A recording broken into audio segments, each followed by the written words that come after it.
దాదాపు 8 ఏళ్ల నిరీక్షణకు తెరదించి తన 150 సినిమాకు పచ్చజెండా ఊపారు మెగాస్టార్ చిరంజీవి. అయితే కథ కోసం మెగా ఫ్యామిలీ అనేక కథలను కాచి వడపోసింది. అలా చివరకు తమిళ స్టార్ డైరెక్టర్ మురుగదాస్ విజయ్ కాంబోలో వచ్చినటువంటి సూపర్ హిట్ అయిన కత్తిపై చిరు కన్నేశారు. చాలా సిట్టింగ్ల తర్వాత కత్తి రీమేక్ లో తాను నటించబోతున్నట్లు మెగాస్టార్ ప్రకటించారు. అయితే ఇక్కడే అసలు ట్విస్ట్ ఉంది. ఈ కథ నాదంటూ తెలుగు రచయిత ఎన్ నరసింహారావు అప్పట్లోనే మురుగదాస్తో న్యాయ పోరాటం చేశారు. అయితే ఆయన పోరాటం ఫలించలేదు.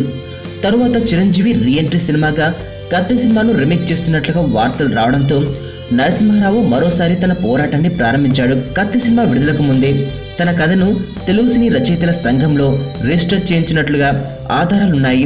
వీటిని పరిశీలించిన సినీ పెద్దలు నరసింహారావుకు న్యాయం జరిగే వరకు చిరు సినిమా షూటింగ్ కు వెళ్లరాదంటూ కార్మికులను హాజరు కావద్దని తెలిపారు. దీంతో వివాదానికి తెరదించేందుకు నరసింహారావుతో మెగా టీం సంప్రదింపులు జరుపుతోంది. ఫైనల్ గా కథా సహకారం అంటూ వేస్తాం అన్న హామీతో పాటు 40 లక్షల రూపాయల పారితోషికం కూడా ఇచ్చేందుకు కత్తిలాంటోడు సినిమా యూనిట్ అంగీకరించింది. యూనిట్ సభ్యులు చెప్పిన హామీలతో నరసింహారావు కూడా ఓకే చెప్పినట్లు తెలుస్తుండటంతో ఇక వివాదం ముగిసినట్లే. ఫస్ట్ టైం చూస్తాన్రా ఇలాంటి అమ్మాయిని. మనసుకు మనసు, జాలికి జాలి.